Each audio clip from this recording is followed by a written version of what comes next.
Okay, Chair, we're live.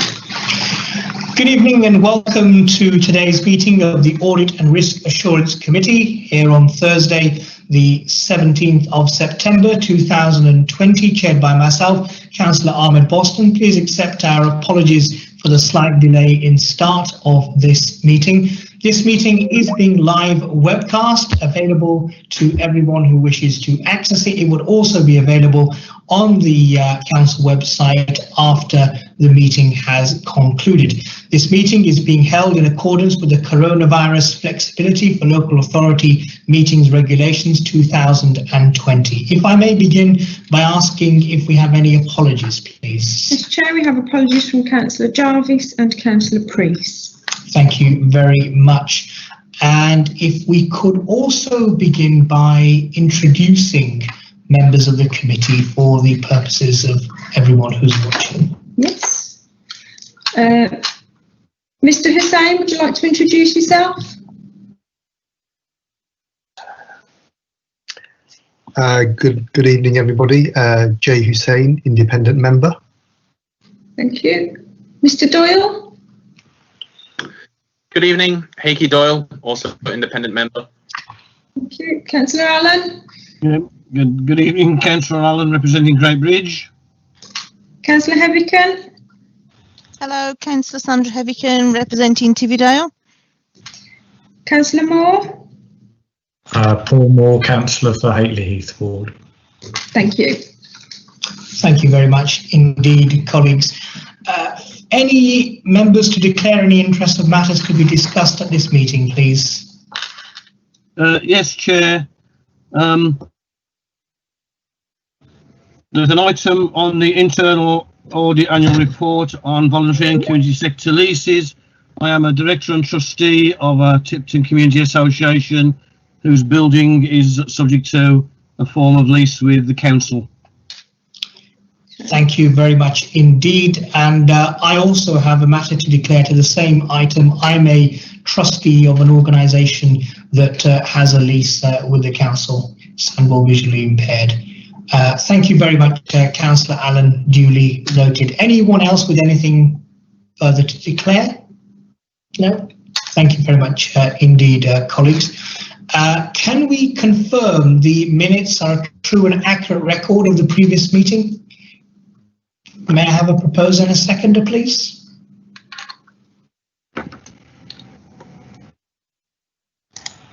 Proposer?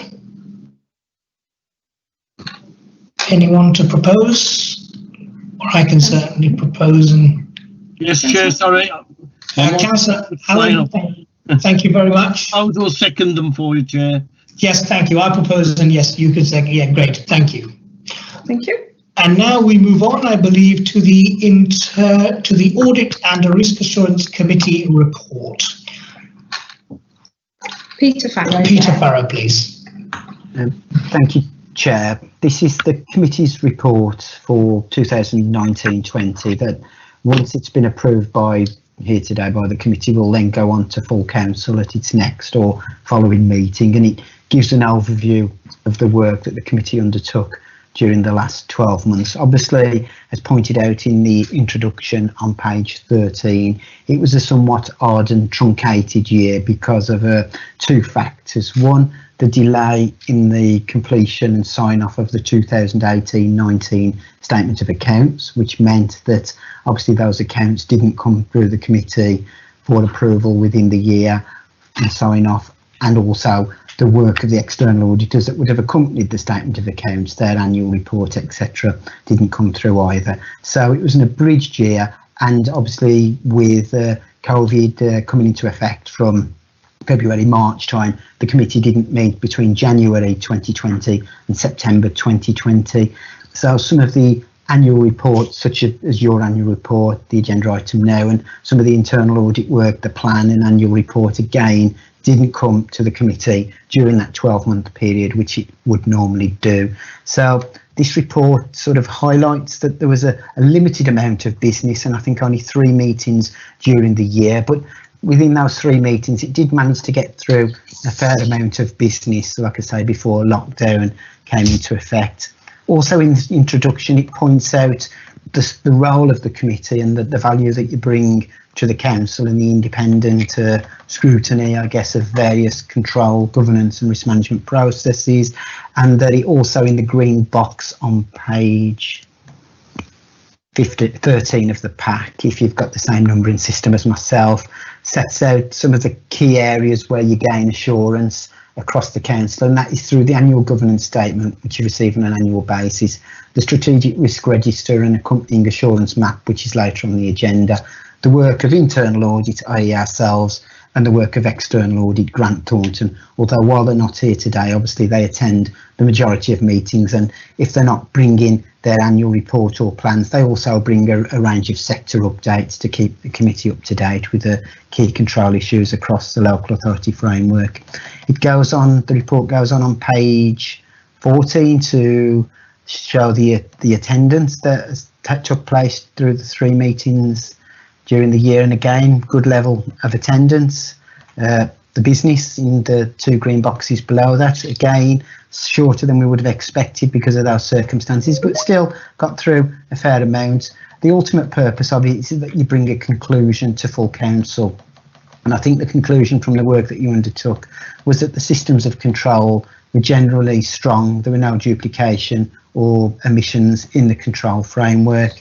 Again, the report goes on to set out where you get your assurance throughout the year, and then at the end of the report it lists the terms of reference for the committee. So as I say, it provides a good summary of the work and will ultimately go on to full council. It is the chair's report, so chair, I presume that will be scheduled in and you will take that on to full council. Indeed. Thank you, Peter Farrow, Head of Internal Audit.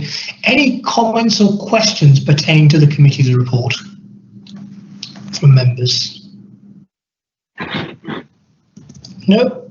Do I take it we're all happy? We do need to take a vote on this as well in terms of the report itself and taking it forward to full council. Stephanie, can we proceed towards the vote then, please? It seems like Yes, Chair. comments or questions. Are you happy to approve the report? Yes, I'm happy to approve it. Councillor Allen, do you approve the report? Yes, I do. Thank you. Councillor Heavican? Yes, thank you. And Councillor Moore? Yes. Thank you. Thank you, colleagues. Very grateful. And now I'm aware some colleagues do have to leave the meeting early. So in order to accommodate that, we have slightly rejigged the agenda. I believe now we are moving on to the COVID risk register with Narinder Fagra, please. Now, Narinder, if you could just start off by introducing yourself, I'd be very grateful. Thank you, Chair. I'm Narinder Fagura, business partner for audit, fraud, risk and insurance, working closely with Pete and the finance team. Okay, so as the Chair has mentioned, and as we spoke about at the last meeting of the committee on the 3rd of September, members of the committee inquired at that meeting about any new risks in relation to COVID, and we did report at that meeting that we would be bringing a summary COVID risk register to this meeting. The report in front of members at this meeting looks at 2 aspects of COVID and the COVID risk register. The first part of the report looks at the new risks that have been identified as a result of the pandemic, and these are detailed at Appendix A of the report. The second part of the report looks at the impact that COVID has had on the Council's previously identified strategic risks. So members of the committee will already be familiar with those risks, and these are set out at Appendix B of the report. As well as the risks themselves, both Appendices A and B also comment on the actions and mitigating strategies that the Council has put in place to manage these risks. The purpose of the report, just to remind members really then, is to provide members of the committee a level of assurance really that good governance, internal control and risk management arrangements have informed the decision-making process throughout the emergency period, and also that it continues to inform decision-making throughout the reset and recovery phase as well. Before I move on to the details of the report itself, it's probably worth reminding members of the committee that whilst this is the first time they've probably had sight of the COVID risk register, as it's the first time it's been presented to this committee meeting, a report on these matters was also taken to the emergency committee in May 2020, and those risks have been discussed at that meeting as well. The other thing I should actually point out as well is at the time of writing this report, so appendices A and B reflect the risk position as at August 20. Obviously, members of the committee are aware that since that time, quite a few things have changed, and the key thing that has changed really is the local lockdown and the government intervention that we find ourselves in, along with other neighbouring authorities as well. If I just move on then to the appendices, then Appendix A first. Like I said, this is the COVID-19 risk register itself, and as it currently stands, it has 6 strategic risks that we've identified that are specifically attributable to COVID-19. What I plan to do is just briefly go through each of these risks. Talking to the committee about them. So the first risk that we've identified is about ensuring that the council's got robust plans in place to drive the reset and recovery agenda of the council. This is currently assessed as amber, and in terms of mitigations, the key things that we're doing to manage this risk really is the work that we're doing with the combined authority to mainly understand what the regional and local impact is, and to have a look and analyse the intelligence and data that's coming through and supporting the local and regional picture, and therefore to understand what recovery needs to look like, and also to make sure that we've got a coordinated response and coordinated activity across the area. It also involves the work of the Reset and Recovery Board as well. So again, this was touched on at the last meeting. The council set up a Reset and Recovery Board, and that board is primarily focused on looking at how we bring services back online, how we restart services in a safe and controlled way. And the work of the Reset and Recovery Board looks at the risks involved, the implications for health, finance, and various other matters as well. So those really are the key features of that risk. In terms of the second risk, it will come as no surprise to members of the committee. This risk is around the financial implications that COVID-19 has had on the council's income and expenditure, and how also this fares with the emergency funding streams that central government have been providing to local authorities since the outset of the pandemic. Members of the committee won't be surprised to see that this risk is assessed as red. Whilst we've had emergency funding, the impact locally has been very significant. And in terms of the main areas where it's impacting the council's budgetary position includes things like council tax collection rates, business rates, collection rates, and the costs of the council tax reduction scheme. Alongside this, also, members of the committee won't be surprised that the pandemic itself has impacted on the council's ability to generate income, and the ability also to deliver planned savings that had been factored into the current year's medium-term financial strategy. More details of the impacts, the financial impacts, have been reported to Cabinet in August 2020 as part of the budget monitoring process.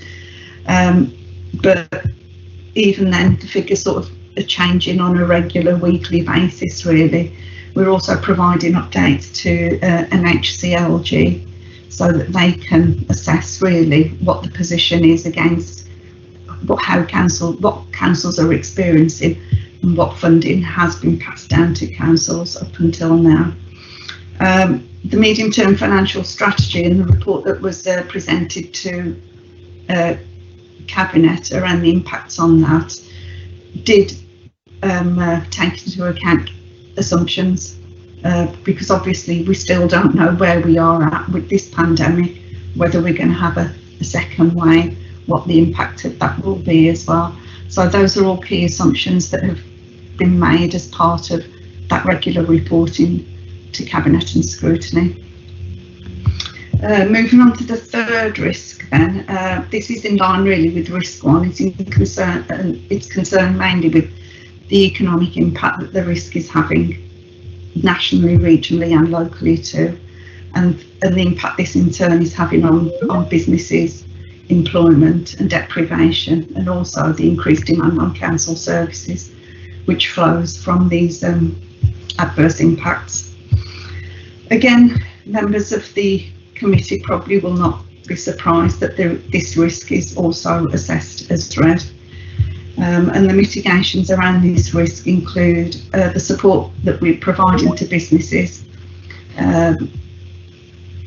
that's been provided to businesses by the council, including the funding that has come through from central government around business support grants, the work we're doing with the combined authority on trying to bring forward planned projects and schemes, and also the wealth and inclusive economy work that has also now started. I think the important thing around this risk is to note that, you know, whilst I know this risk is assessed as dread, we probably haven't felt the full impact of this risk yet, not just locally, but probably nationally as well, simply because of the furlough scheme. And I think until the furlough scheme and the retention bonus scheme comes to an end, it will be some time after that that we'll fully understand the extent and scale of the problems around this risk. Before I move on to risk 4, actually, it's probably worth noting at this point that whilst this risk is headed up as the COVID-19 risk register, most of these risks, you could argue, are going to be further exacerbated with the possibility that the UK may exit the European Union without a trade deal. So, you know, that's Brexit without a trade deal. What we're seeing is a lot of the risks that have materialised as a result of COVID were also prevalent there as because of Brexit as well. As members of the committee will be aware that we've got a Brexit lead appointed. The Executive Director of Neighbourhoods is leading on this piece of work, and we're now looking at Brexit alongside COVID-19, the potential for a second wave, and what the impacts of these combined risks really are around businesses, the demand on council services, supply chains, and the cost of goods as well. If I then move on to risk 4 then, of Appendix A, this risk is concerned with the impact COVID-19 has had and is having on people's health, life and well-being. At the time of writing this report, this risk was assessed as amber, but obviously, again, that was prior to the local lockdown that we are now currently experiencing. In terms of managing this risk, you know, the council is doing everything it can do. Right across the council, services are working together to try and limit the impact this is having. Some of the key mitigations included in this risk are the fact that we've stood up the strategic incident management team. That team is represented by council officers, and it also includes partners as well, like police, health and the voluntary sector. And they look at what we're working together really to see and agree on what actions we take to manage this risk. There's also the publication and the implementation of the Council's Outbreak Control Plan.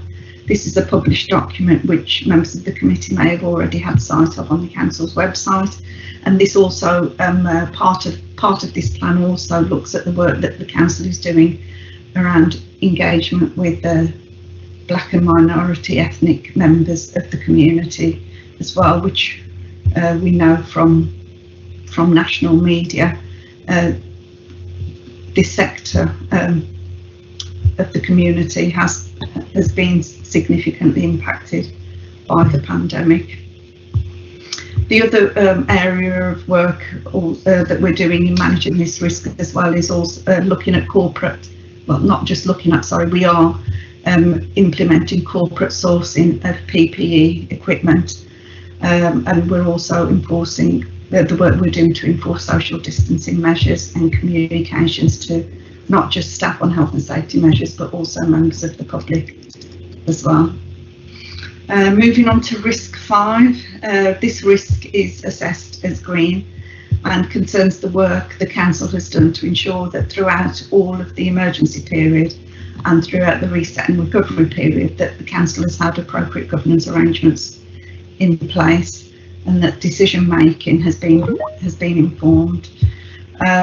The key mitigations around this include things like the revival of the emergency committee, the use of delegated decision-making powers throughout the emergency period, changes to financial regs that were introduced at the outset of the pandemic, and the commencement of remote council meetings as well.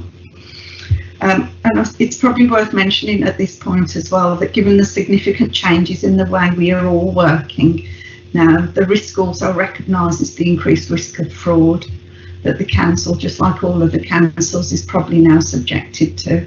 And Pete will probably talk a bit more in the next agenda item around the internal audit plan about the internal audit work and fraud management work that the council will be doing to help manage this risk. Finally, in terms of Appendix A, the last risk 6, which is assessed as amber, is around supply chain resilience, and this risk is particularly focused on the risks that the adult social care sector and nursing care provider markets are facing. This sector of the market was already fragile, probably pre-COVID, and what COVID has done is just made the sector increasingly more fragile as nursing homes and adult social care providers are experiencing significantly increased vacancy rates. It also looks at the work that Council's doing in terms of supporting some of its other key suppliers, such as Sandwell Leisure Trust as well. That's all I've got to say really on Appendix A. Just before I go into any questions, Appendix B, like I said before, members of the committee will already be familiar with the strategic risks that have been included in this register. What the appendix does set out, though, is the impact that COVID-19 has had on those strategic risks. And just to summarise on that appendix, there's 13 risks, 7 of which are red and 6 which are amber. And just a point to note that the movement in the risk score is not necessarily the risk score that was previously reported to the audit committee, but it's the risk score that was last reported to the emergency committee in May. In terms of the movements, members will note that there's one risk that has come down from red to amber. Councillor Allen, I think, referred to school place planning in the last meeting of the audit committee. And I'm pleased to report that in line with Councillor Allen's comments, the risk has been reduced to amber as a result of the progress that's been made on the 3 school building projects that are on track to be delivered by this time next year. That's it. I'm happy to take any questions. I'll try and answer them as best as I can. Thank you very much, Narinda, for that comprehensive assessment of the risk register there, the COVID risk register in particular. Questions or comments, please, colleagues? Councillor Allen. Councillor Allen. Yes, Chair. First, thank you very much for your comments that you took forward. One of the areas that I have a little concern, and this really is the Reset and Recovery Board doing an amazing job. But when, as a councillor, you get members of the public saying when are the libraries going to open, when's the museums, when's the art galleries, when's the council's own community centres going to open. And what we can't get is tell them anything. And yet we see other community centres operated in council buildings but not by council staff are opening, and it's putting I can't give people answers. What we could do is effectively sort of where are we with the potential for opening our own services, in fact even the front desk services within the council house, that we could do with letting people know the reasons why some things are happening and some things aren't, and when we would expect, if things don't change over the next few weeks, that we will be able to see opening up of some of our other services. So I'd welcome an opportunity for that stuff to get put out to the community that is waiting to get back to a little bit of normality, even if the times are getting temporarily, hopefully, more difficult. Thank you. Thank you, Councillor Allen. Narinda? Yeah, through you, Chair. Thank you for your comments, Councillor Allen. The matter actually was discussed at amongst all of the council's managers at a corporate brief this morning, and what they have agreed is to have a look at what communications we can put out there to let residents know why we've taken the position that we have taken. So we will feed back your comments back to the Reset and Recovery Board and make sure that those communications are done as quickly and as efficiently as possible. Yes.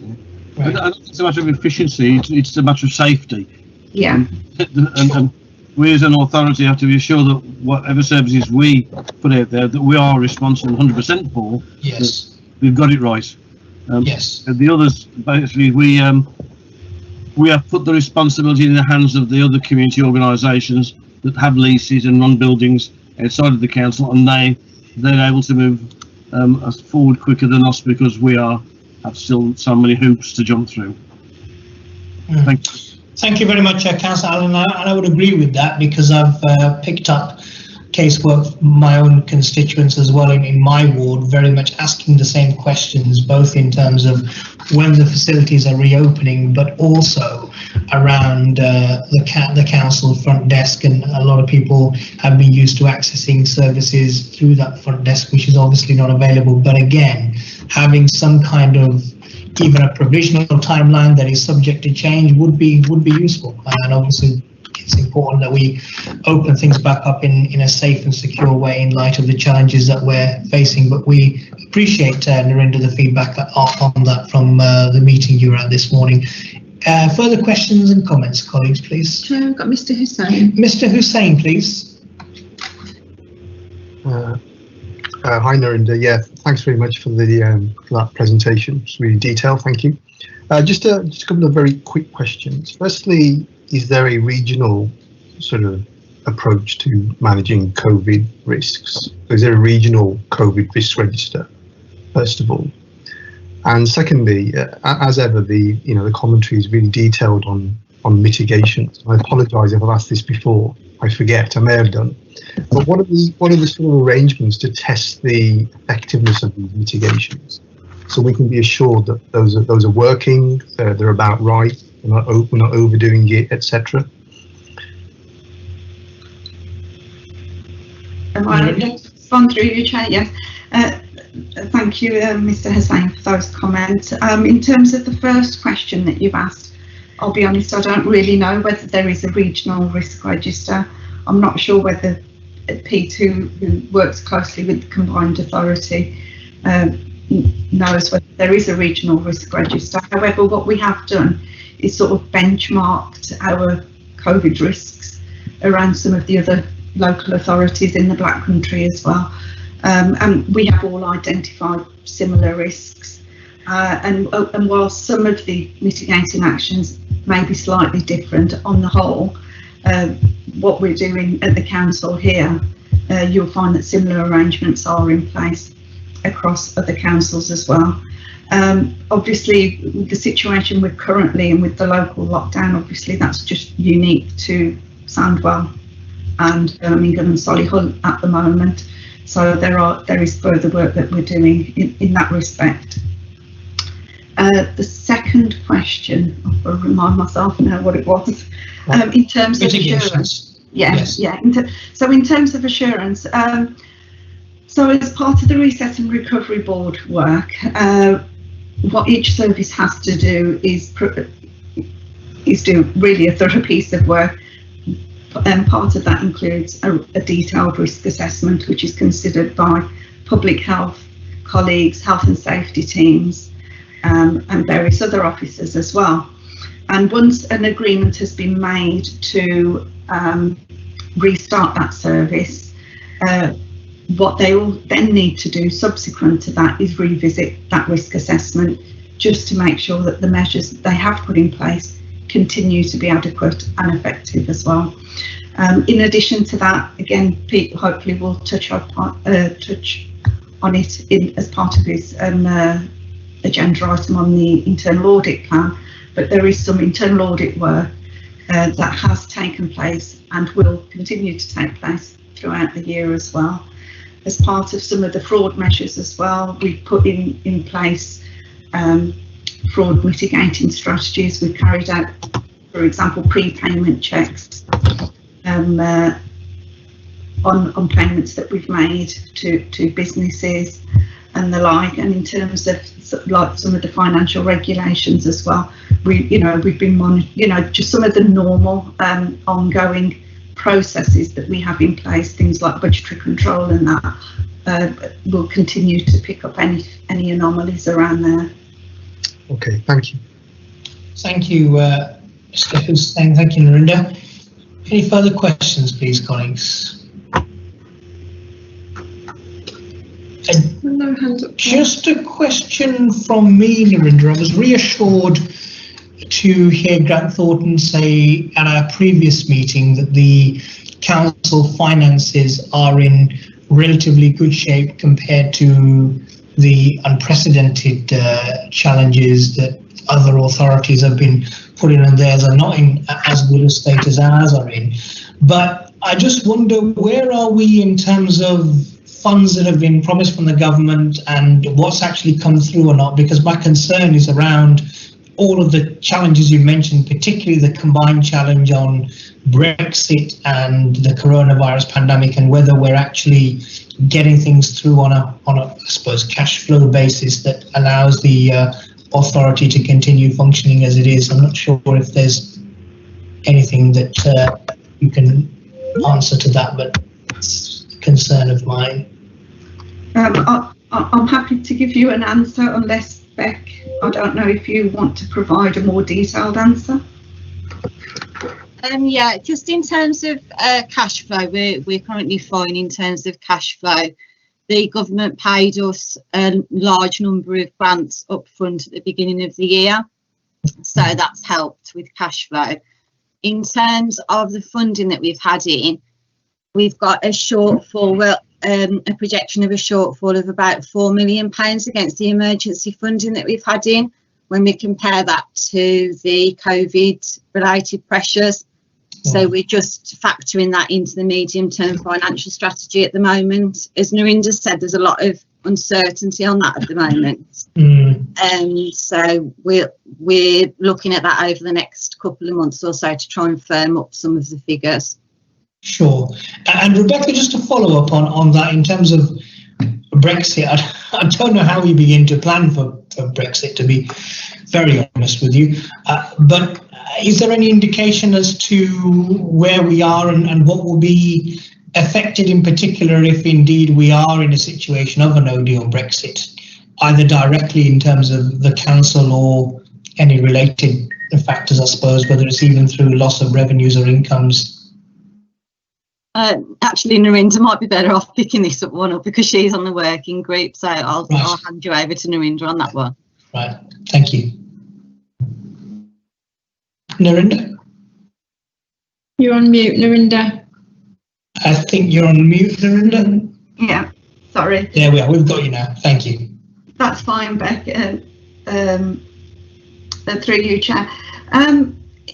Like I said, in terms of the key areas where we're seeing we may have issues, some of the work that we've already done is around the communications to our residents around the EU settlement scheme. And that work started sort of more than 12 months ago, and we have continued that work throughout the emergency period as well. The other areas, like I say, are really some of the areas that COVID has already impacted. So it's what will be the impact on businesses in particular and on their supply chains. How can we assure that they will continue to get goods in a timely fashion? And also, what will be the price and quality of those goods as well?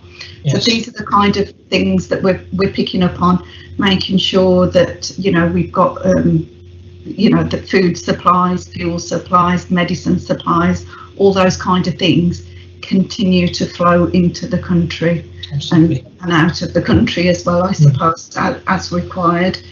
And what we're now looking to do as well is part of the Reset and Recovery Board work is also to now start bringing in some of these impacts of Brexit as well.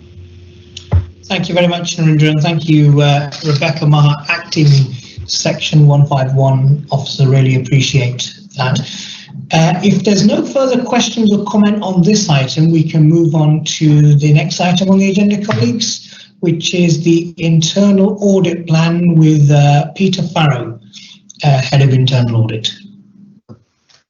Thank you, Chair. Is it the annual internal audit report that was next on the agenda, or is it the internal audit plan?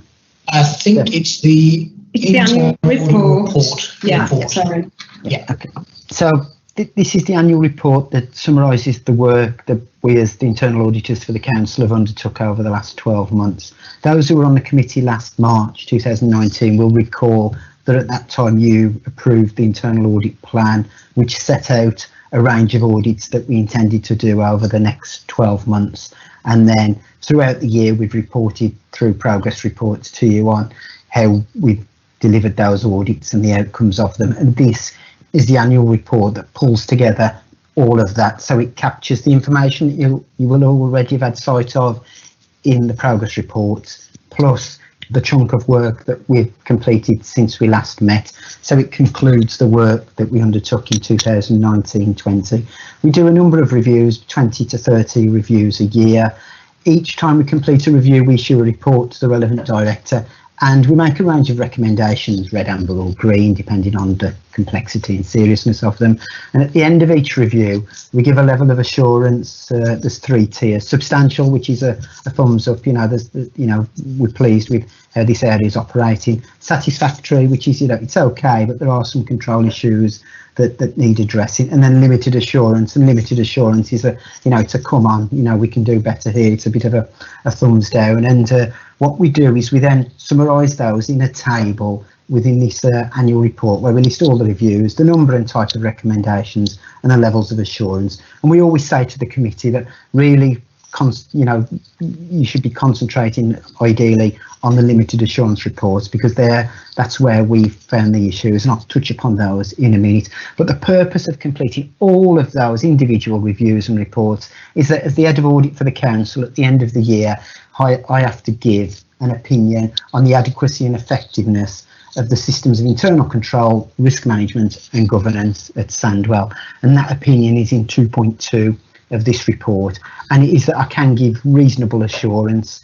So it's an unqualified opinion. As the head of audit, I can either give reasonable assurance or I can't give reasonable assurance. So albeit we've made a number of limited assurance reports, I do feel that overall the control framework across the council is generally fairly robust. Just below the opinion in 2.2, I do list the areas that we did give limited assurance to, and as you'll see that we gave 10 limited assurance reports during the year. Now personally, and as the head of audit, that's too many limited assurance reports, and we really could do with making sure that we cut back on those as a council in 2020-21, albeit I appreciate that we are operating in difficult and uncertain times. in the past, you've asked if there have been any themes across those limited assurance reports, and I think I've mentioned before GDPR and some of the issues around that is still a bit of a theme. But other than that, not really. We did look at a few sort of high risk areas this year, and areas that probably hadn't had an audit input for some time. Hence why we've probably found more issues in some of them than we would have done in others. So the rest of the report includes the table where we list those reviews. Where we have given limited assurance reports, we also put a little narrative to give you some background to why we've given it limited assurance, some of the issues that we've found, so that you have a general awareness of that. Obviously, we don't append the full reports, but if any of the committee members do want to see those full reports, which includes more of the detail, we're happy to forward that on to you. Probably the ones that I would sort of bring to your attention would be around fees and charges, where we felt that there'd been a bit of slippage in how we used to control the increases in fees and charges for services that the council provides across the borough, and around voluntary and community sector leases, where again we flagged that we do have arrangements with the voluntary and community sector, and it's only right that we do, and that we support them, and that we provide premises for them, and that many of those premises are at a reduced rate to enable them to focus in the areas where they need to. But there've been a lot of changes to personnel and processes, probably going back 20 years, and we felt there was a time where this was the time now where we really needed to strengthen those arrangements, make sure we were consistent with how we provide and support the organisations in our properties, that there are current leases in place, that where market rent is payable it is, but if not, then obviously we agree and approve a reduced rate, and also that we have a full knowledge of who's in these properties when they moved in. So overall it got a little fractured over a number of years, and we felt now was the time that they needed to try and correct that. Following our report, which contained a number of recommendations through the Crown Commercial Services Framework, Ernst & Young were brought in to do a wider review of the leases, including within the commercial sector, and similar to us, they've made a number of recommendations and provided some support to the council, and quite a lot of action has been taken since our report to make sure that we're up to date with our lease records, but there is still work to do in those areas. So they're probably the key points that I would flag to you as the committee from our work over the last 12 months. We go on to identify areas that are going to be raised in the annual governance statement for 1920, which hasn't come to today's meeting, but will be coming in November alongside the statement of accounts. And towards the very end of the report, we just give a little bit of background to some of the other work that we do for the council with internal audit. So hopefully that's a fairly succinct summary of the work that we've undertaken in the last 12 months. Generally, we're happy with the control framework, but there are areas where the council does need to make improvements, and we've put in place a number of recommendations that would help, and obviously we'll monitor the progress of those over the next year or two and report back where we feel action hasn't been taken. Okay, I'm happy to try and answer any questions you may have on that report. Thank you, Peter. Much appreciated. Questions or comments, please, colleagues? Mr. Hussain. Mr. Hussain. Oh, thanks, Chair. Thanks for that, Peter. Good report as ever. I'm pleased you picked up on the fees and charges issue. I must admit, when I was scanning through it, that sort of stuck out a little bit. I'm looking at page 33 of the pack that we have, Peter. I can almost live with the second bullet, whereby it seems like certain budget holders aren't really looking at how fees are related to their cost base. So I suppose question number one is that just isolated, or is that a general issue that budget holders aren't really doing what they're meant to be doing, which is, fully costed budgets? I suppose the more alarming bullet point is the first one, where you say there's no clear charging price strategy. I mean, that seems to be sort of basic stuff for a council. Are we saying the council doesn't have a charging policy? I thought we had to have one. Yes. So they're the two queries on fees and charges. The third one, Peter, you mentioned E&Y's work. I just wanted to know, I mean, how did their work add additional value to the work that you guys in internal audit had already done? So 3 questions in total. Thanks, Chair. Thank you, Mr. Hussain. Peter? Yep, through you, Chair. Thanks, Mr. Hussain, for those questions. I'll try and answer them as best I can. The first one was that in January 2018, the Cabinet agreed a 3% increase in fees and charges across the board. But I think that has been sort of interpreted differently across various service areas within the council. So it hasn't been applied in a consistent approach. Some have added the 3% charge, some didn't seem to include any charge at all, and others have done a mixed variety. And I think because it was a 3-year policy, again, over the probably 12 months after it had first been introduced, has probably started to drift again, and it may be that we need to do an annual reminder to those services of exactly what we are expected to do with regards to fees and charges, because each one takes into account their own peculiarities and changes within their service areas. But really, we did find that there was a lack of consistency in how it had been applied. So there was a policy. It was a little bit looser possibly than in previous years, and it had allowed this sort of inconsistency to creep in.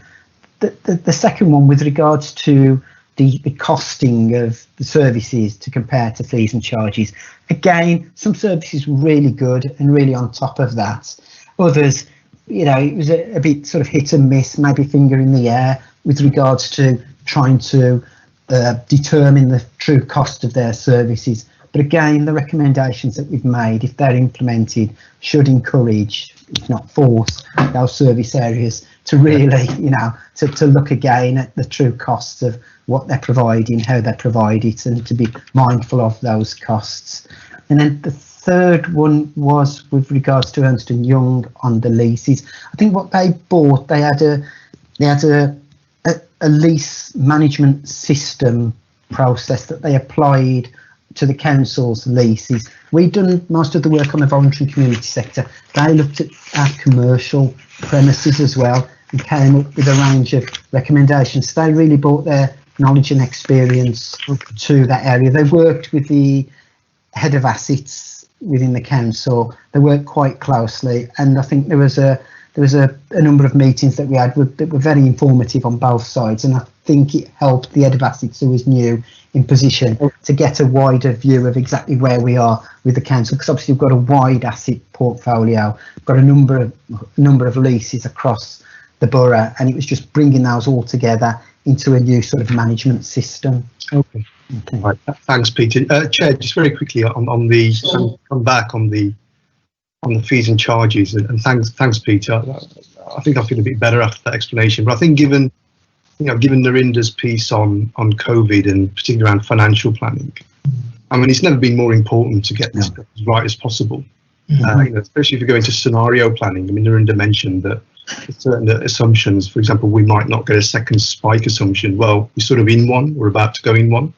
So we need to, look at our sort of financial planning already, but not to get the revenue side right is quite dangerous. So I think it's just an observation, Chair, that I'm really pleased that Peter's work has identified this, and I expect to see that being implemented quite rapidly. Yes. Okay. Thank you. Thank you. Councillor Allen. Councillor Allen, please. Thank you very much. I'm going to ask you about this, Peter, the volume and the voluntary and community sector leases.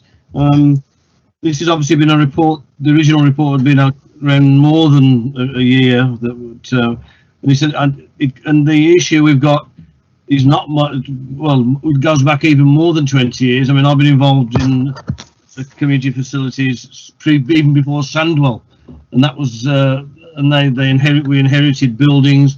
We've got buildings that are decaying, and we have responsibilities for repairs to roofs, the infrastructure of these buildings, and when in most cases not having a return back into the authority. I mean, we should be looking at instead of leasing buildings, giving the organisations the opportunity to go for a community asset transfer, take it off our back, because I would like to see the figures that says, right, these are the facilities we've got leases for that don't and whatever they pay, and this is what it's costing us to actually keep these buildings in a safe state for them to be used. It's well, with COVID-19 as well, there's obviously the added difficulty in buildings having now been open pretty much for 6 months. We've obviously got results from Crown Commercial Services. I mean, what I'd like to have seen was the original report come to audit, the report from Crown Financial Services come to us to discuss, and potentially for that to go to safer neighbourhoods and active community scrutiny for them to see what that impact's going to be. I understand the budget issue, but also the issue and the impact that's going to have on the services delivered by these organisations on behalf of Sandwell at a very cost-effective, well, non-rent, because I know a number of them. There's no figure exchanges hands in a lot of cases. So I mean, it needs a lot more. We need to understand what the impact's going to be. So that's one. The other one is obviously on fees and charges. Every year, they go up by say 3%. The impact on things like our own community facilities, we don't have many, and the impact of putting them up by 3%, the cost of implementing that probably outweighs the additional return on income. So I think we need to do a bit of work that says, well, if we put it up at 3%, this is what it's going to make back. This is the impact. This is the amount we're going to make. But if it's going to cost you more to put the fees and charges up than the return, then we need to look at another approach, something that's sort of more cost effective. And finally, on the grants ones are brilliant. It should have happened. We've tried to do that over many years within the community. But what we also want is we need feedback from SCVO. I don't know if there's any council officers now directly involved with that operation, but we should be getting feedback back into the town teams, town committees, saying, SCVO, this is what's happening. No money's being spent. This amount's being spent. Where it's being spent. In the past, we had a closer handle on this within the community. So and how to promote it again in a way that, even certainly with COVID-19, once we do get moving, we're going to have to support the community kickstart in some cases, or restart organisations and groups to get them operating in a footing that means they can sustain themselves as they did before COVID-19. Well, that's all, Peter. Thank you. Thank you, Councillor Allen. Numerous points there from Councillor Allen, Peter, around monitoring of grants in terms of assets and leases. And I think Councillor Allen's questions particularly pointed, because this issue concerning leases and management of that, I understand, has been quite a long-term one and has a number of legacy issues there that are needing to be addressed now. Yep, sure. Through you, Chair, I'll try and address as many of those as I can. Starting on the leases, you are right that for many years now, we've always often taken the easy option of just rolling over arrangements without stepping back and looking to see, is this the best use of our premises? Is this the best way to use them? And this is why I think everything's on the table now, where we can look at things like community asset transfers as well as part of that, because as you say, some of the buildings are fairly dilapidated, and at the moment, if either the council or the organisation want to invest in them, it can be difficult because of the nature and type of leases that we have in place and the length of them at this point in time. So yes, very much so. And that the work that we've done and the work that Ernst & Young have done, I'll speak to Democratic Services about, and corporate property, about pulling something together that could maybe then go on to members to give more of a detailed overview on some of those issues and help inform the decisions that we maybe make as a council going forward in those areas. On the 3% increase with regards to the fees, again, you're right that sometimes by just a small increase can see such a drop in that sort of service that it actually has a negative impact, and that it probably some way explains why there's been this inconsistency with services where they've adopted what they feel is best for their particular service areas. But we just need to make sure really that comes under the umbrella of an agreed policy, you know, that has gone through cabinet, and it gives them that freedom if that's what it is felt that they needed, rather than at the moment where it may be possibly a bit of a blunt stick. And then the issue around the grants again, when it's been an issue for a few years now that we've had so many weird and wonderful grant streams that often overlap, and it has been very complex. They all have their own different forms, levels of approval, different monitoring routes. It was far too complex, and hopefully this new process will simplify that. It'll make it easier for the council and obviously for the recipients of those grants to make sure that they're aware of what they're supposed to do and how they'll be monitored. So again, working with those organisations, hopefully this will see an improvement, but it may be a slow process, but we shall see. Hopefully I've tried to cover all of those issues that you've raised, but if there's anything in the minutes that's picked up that I've overlooked, I'm sure I can try and liaise with you outside of the meeting as well, Councillor Allen, to address those. Okay, thank you. Thank you very much, Peter. Thank you very much indeed. But just a quick follow-up on that, Peter, if I may. In terms of our risk processes and audit processes, when there are grants that are being administered by external bodies on the behalf of the council, where are we in terms of assurance on those types of procedures that are in place? I know, for example, the town grants now are administered by SCVO and not by the council anymore. So, yes, Peter. Yeah, obviously that then takes some of the, I'm not sure if pressure is the right word, but it takes some of the areas that the council have to get involved in into the hands of the SCVO, rather than the council try to monitor and distribute them themselves. And I guess the SCVO is closer to those communities, so it would know the best way possibly to distribute them. I still think we have to have a level of assurance, because ultimately it is council funds, so we still have to have a level of assurance that it's been distributed correctly. But hopefully it sort of acts as a funnel. So at the moment the grants are going off, they were going off everywhere through all sorts of weird and wonderful routes. This will allow us to focus more on this funnel that I guess is now in place, and make sure that the inputs are reflected in the outputs as well. Sure. Thank you for that, Peter.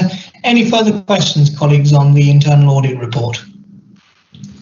No? Okay, let's move on to the next agenda item. And I think we're staying with Peter for the internal audit plan now, I think. Right, yeah. Yes, internal audit plan. Peter, it's you again. You are, Chair. Thanks. Yes, we're bringing the internal audit plan for 2021 to the committee for approval.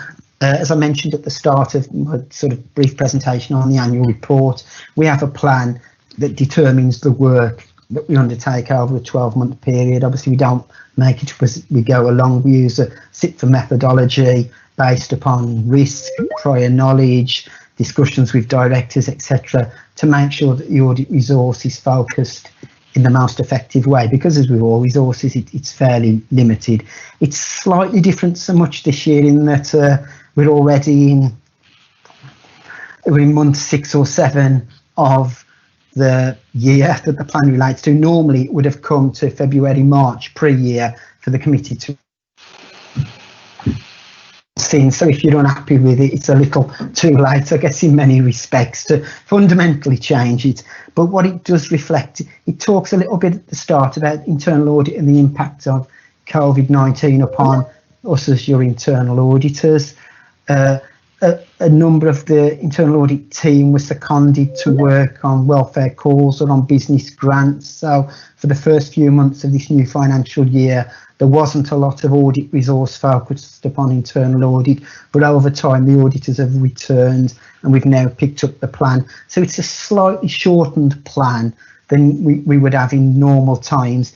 And things like our cycle of school visits, we've vastly reduced those for the current year, because obviously we're halfway through the year and I'm not sure as schools return in what is quite a difficult times, the last thing they want is the auditors turning up and spending a week with them going through their records just while they're trying to obviously get everybody back into those schools. So it's a slightly different looking audit plan, but we still aim to cover all the key financial systems, some of the key risk areas from the risk register around the aquatic centre, and following up some of the key recommendations that we've made this year. So we do believe it will give sufficient coverage to be able to give an assurance opinion at the end of the year, but it may change again depending on, I guess, COVID continues or not over the remainder of the year, because, you know, if audit staff are pulled off to do other work again, or if the risk profile changes dramatically, we'll need to change the audit plan to reflect that.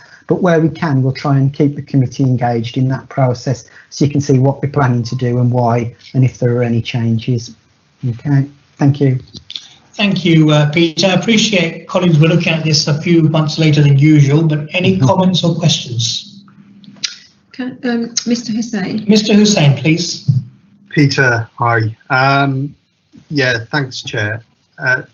So I lose track of time. You're right, we're well into the year now, aren't we, Peter? Just a couple of, one sort of granular thing, just really for my interest. On page 45 of the pack, Peter, step 1, you know, when you say mandatory areas, and one of those is to help inform and support the work of external auditors, is that strictly still true?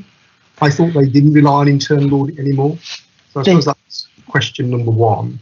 The second one was to your point about how the plan could change. I'm amazed, Peter, if it didn't sort of flex a little bit over the next months, because everything's changing around us. So I guess the question is, I guess what I'd like to have seen happening is you and your team getting more involved in advisory type, watching brief exercises.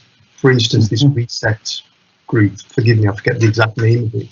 Reset and recovery. Yes. Reset and recovery. So thanks, Chair. I mean, that seems quite an important group right now. That's in the thick of it. And for me, you know, I'd like to see, you know, the internal audit capability sort of involved in sort of monitoring their work, what they're doing. For instance, you know, the strength of the mitigations on the risk register. I just feel that would really add some value to proceedings, Peter. I know it's your call, but certainly I'd expect changes to be happening for the plan to be agile. There's certain things on there I'm thinking, yeah, I wouldn't really mind if that wasn't there, if you were doing some of the more proactive things going forward. So I think that's a bit of a semi-question and an observation, Peter. That's it. Thanks, Chair. Thank you, Mr. Hussain. Peter? Yep, thanks, and through you, Chair. Going back to the first issue on step 1, where you talk about mandatory areas, you are correct that maybe mandatory is too strong a word. We do say that it only helps inform the work of external auditors these days because, as you say, they no longer rely on the work of internal audit. We still share all of our reports with them and have regular catch-ups, but officially they don't rely upon our work. Although another client that I look after, where we didn't complete some of the key financial systems this year because of COVID, initially the external auditors did seem to have a bit of an issue around that. So it's either, hey, you do rely on our work or you don't. So, but yes, mandatory is too strong. Obviously, just last week, the Redmond review came out looking at the external audit framework, and it does talk in there about closer liaison between internal and external audit, but it doesn't go as far as to say place reliance on the work, as used to be the case maybe 5-10 years ago. So maybe I'll look at rephrasing that and just make it more explicit that it is purely to inform the work. As your internal auditors, to us as internal audit, it's still as mandatory as it can be to look at the key financial systems, because they're a key important area and an area of risk. So yes, we'll look at that for next year's plan. With regards to the fluidity of this year's plan, very much so. And I would say to the committee, if we don't deliver that plan as it stands, you know, just hear us out and give us some space and we'll explain why, because it will be that we've had to divert our resources into other areas. And as you say, reset and recovery, I'm sure will be one of those. And the sort of increasing risk assessments that local authorities are having to do, and a work around any sort of return to normality as business as usual, and also what steer comes from central government on what checks they want taken on COVID funding that has been spent within local authorities. Do they need extra assurance that it's been spent correctly? Later on the agenda, you've got a counter fraud update, and a lot of work has been spent on business grants, where a lot of checks were undertaken before paying business grants. governments are expecting a post-assurance framework as well, which is where we'll do checks after payments have been made, but that will be quite rigorous, and they've given us models of risk assessments to use for that as well. So yes, that plan, it's not a wish list. We are going to try and deliver it, but it's unlikely we'll deliver it fully as it stands. Okay, thanks, Peter. Just a quick follow-on observation, Chair, if I may.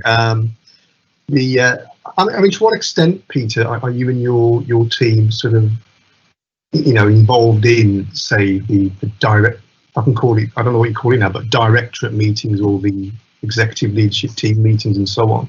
Are you, if not a regular feature, do you feature in any of those meetings? Are you in attendance throughout the year just to keep your pulse on proceedings and so on, so that you can be proactive? I guess how it works is I report to Rebecca Mayer as the acting section 151 officer, and we have finance leadership teams where we talk about a range of issues. Certain of our issues within audit and risk would go to the wider leadership team. So we would, in particular, Narinda with the risk register would also attend the wider leadership team. Narinda's also on the Brexit working group. I'm on other working groups around return to work. So we are, myself and Narinda are very much involved in the wider areas than just purely internal audit and risk and finance related matters. So, and we have got I know we're all working remotely, but we do still work quite closely with the directors. And when we were in the council house, we're physically located by the directors, which helps as well. So we do feel we have a good two-way working relationship with them. Okay, thanks, Peter. Thank you. Good. Thank you for that, Mr. Hussain. Peter, any further questions? No, we don't see any hands, so I think we can thank you for that, Peter. Great work as ever. Do we need to? We don't need to vote on this. No, we don't need to vote. So I think we move on to the next item, which I think is moving over to SIPFA update. Again, I think it's yourself, Peter. It is, yes. Thank you, Chair, and apologies to the committee. I'm fed up of hearing my own voice, so no doubt you are too. These are the SIPFA technical updates that they provide for audit committees across the public sector, highlighting key issues. It's partly a sales exercise where they list their courses and conferences that you can attend. And as I always say, if any of those jump out to members of particular interest, we could look at possibly booking you onto them. Because of the time lag since we last met, there have been 3 issues of this technical update. So I will only very, very briefly touch upon each one. The first one was issue 30, which talked about the new financial management code that's been introduced this year, and that SIPFA have set a range of principles. I think there's 6 principles that would be able to demonstrate good financial management within each local authority. And I know the finance team are currently working their way through those principles with a view to getting that code fully operational by the end of the year. And it also talks about responding to the Redmond review, which SIPFA submitted, took part in the consultation exercise. This was back in February. Since then, as I've just mentioned, the Redmond review was actually published last week, and it's quite an interesting document on the future of local authority external audit, touching a little bit upon internal audit and the role of the audit committee. And it may well be that we bring a summary report of that to the next meeting. The next issue, 31, was a bit of a greatest hits package. I think it was during lockdown. They just pulled together 3 or 4 hot topics from past editions and put them into one document. And it talked about the role of the audit committee with regards to reviewing the internal audit plan, as you've just done, and in the compilation of the annual governance statement. So that was a bit of a refresher. In issue 32, the latest one, that was just informing audit committees on the impact that COVID is likely to have had upon the internal audit team and how internal audit should respond to COVID. And hopefully, again, I've demonstrated when I went through the internal audit plan that it has impacted upon us resource-wise and where our focus is, but that's only to be expected. Again, if members have read that document or they want to go away and read it, and if they've got any questions on it, please let me know and I'll try and answer them as best I can. Thank you. Thank you, Peter. Questions or comments, please?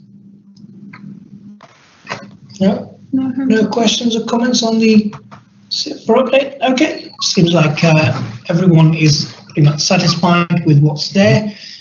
If we could move on in that case then to, I believe it's now Oliver with the terms of reference. terms of reference of the committee, actually, that's important. Peter again. Peter again, terms of reference. Sorry, Chair, you don't get away from me that easy, but this is my last one, No honestly. All this is the terms of reference for the committee that were approved 4 or 5 years ago, based on the SIPFA model. There was an agreement that we'd bring them before the committee each year, just to highlight any changes, just for you to make sure that you still feel they're fit for purpose and reflect the work that you do. The good news is, since we last approved them in 2019, I believe, or it might have even been back in 18, that there've been no changes since that time, so they're purely as they were. So to me, they still reflect the work that we do. Thank you for that, Peter. I would agree with that. I don't know if there's any questions or comments from colleagues in terms of reference. No, we all satisfied. Mr. Hussain. Mr. Hussain, please. Peter, it's me again. Thanks, Chair. Just on page 111 of the pack, Peter, under governance, risk and control, again, it's probably just more of a point of detail rather than anything substantive. The one about sixth one down, to consider the council's framework of assurance.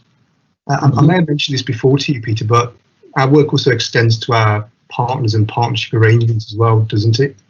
And I just wonder if that just needs tweaking slightly, just to reflect the sort of wider breadth of our terms, potentially through the partnership arrangements. So amend the terms of reference to reflect. Yeah. Yep, we can do, because as you'll see in the internal audit work that we complete during the year, we do work on Riverside, Boscobel housing. So where we have got key partnerships, we do that work. So yeah, we'll make sure that the terms of reference reflect that. Thank you. Sure. Good point there, Mr. Hussain. I would agree with that. Even though a lot of our partners have their own audit functions, it's good for us to, well, we do look at their work anyway. We've had various bodies come to this committee last year, especially in terms of looking at the risk and assurance of those areas, including with the Children's Trust as well. Any further questions or comments? More probably comments actually on the terms of reference from anybody? No, we're all satisfied. I think we need to go to vote to see if we want to maintain. Councillor Moore has had to leave the meeting, so there's just yourself, Councillor Allen and Councillor Hebekin. So if the three of you are in agreement with, rather than... Councillor Allen, Councillor Hebekin, are you happy with the terms of reference? I am. That's fine, Chair, fine. Thank you, Councillor Hebekin. Councillor Allen? Yes, sir, I am. Wonderful. Thank you very much. Thank you. And thank you for that, Peter. I think we now move to Oliver and the counter for update. Oliver, welcome. Good evening, everyone. Good evening.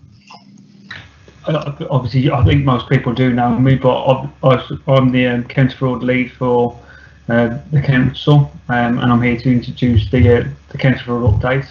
The report provides an update on the counter fraud activities taken by the counter fraud unit.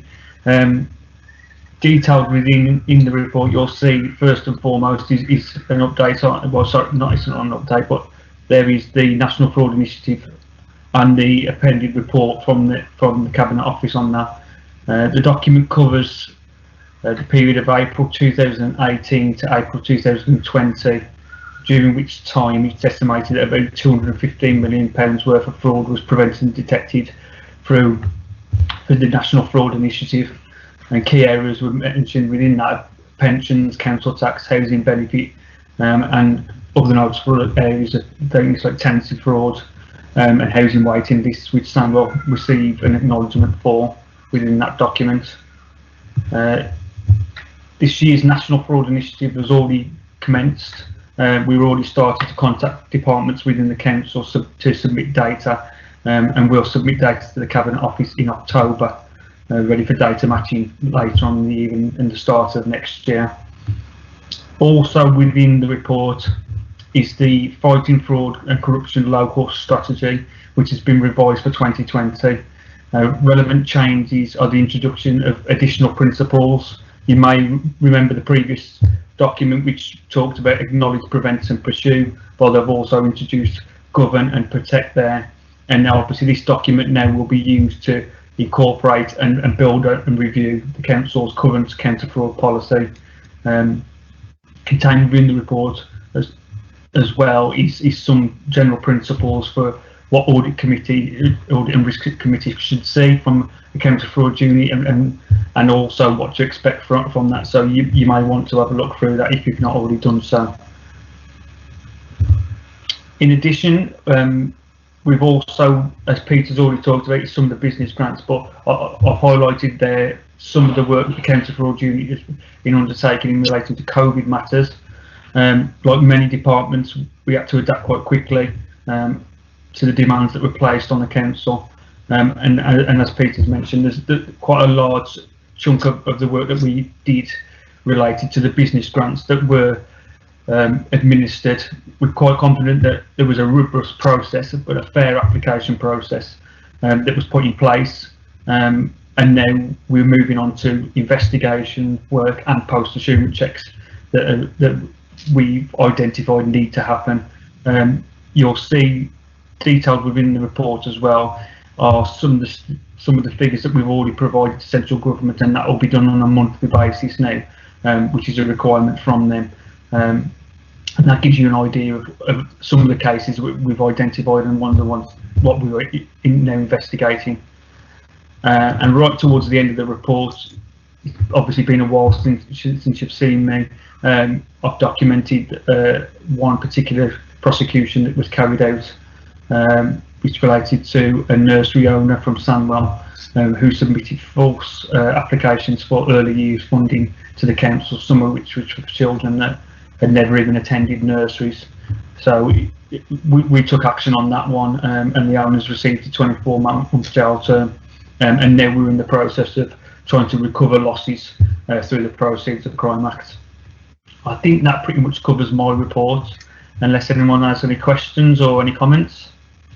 Thank you, Oliver. And can I speak for my colleagues on behalf of this committee, commend you for the excellent work you've done, and all officers of the council actually in addressing the unprecedented challenges of COVID, and particularly when it comes to the business grants. I'm sure other colleagues will agree with me that constituents that were feeding back to us were very impressed at the speed at which the council were processing the grants, which is incredible.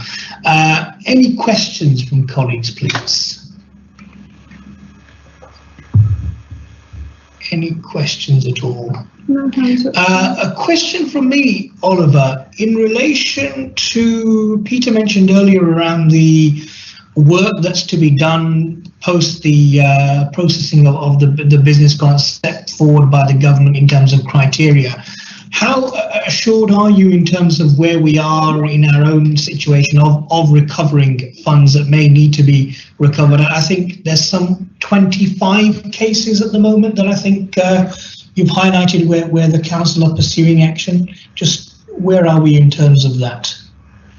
Fortunately, we were in a position whereby I think, as I've mentioned, we've got we managed to build quite a robust process in terms of the application stages. So rather than just ask for an application, we asked for a number of other supporting documents, and I think that allowed us to highlight potential fraudulent applications. So we're not, as of yet, from what we've identified, we don't believe we're dealing with too many whereby we've paid grants and there's a need to recover them. It was a preventative measure where we stopped them in advance. Some of those will still be investigated, and in addition to that, we are investigating some whereby payments have been made. Unfortunately, we're still in a bit of a situation whereby we can't. What we'd normally do is interview those individuals with a view to pursuing them. This is something we're looking at again through Reset and Restart Committee that you've already heard about, because we're looking to obviously start those investigations. We've already done some background work, but it's about now trying to interview those individuals and then proceed the matter. And obviously then, unless the government advise us, which they haven't yet, about processes, we've always got the option of proceeds of crime to look to recover those funds. Of course. Thank you, Oliver. Okay. Thank you very much. I don't see any further hands going up for questions or comments, so appreciate that, Oliver, and your work. Keep it up. Let's go to the final item for today's committee, which is the work programme, the work plan. Any comments or questions regarding this? I think we're going to go to Peter for this one. But I'm sure colleagues have had sight of the plans. So it's just for information for the committee. Sure. And as you say, comment unless Peter wants to add anything. No, I think myself, Stephanie and Rebecca worked through it to try and make sure that everything was captured in there. And I think the work of Grant Thornton is in there as well. We've got a meeting coming up in November, I believe, to look at the statements of accounts.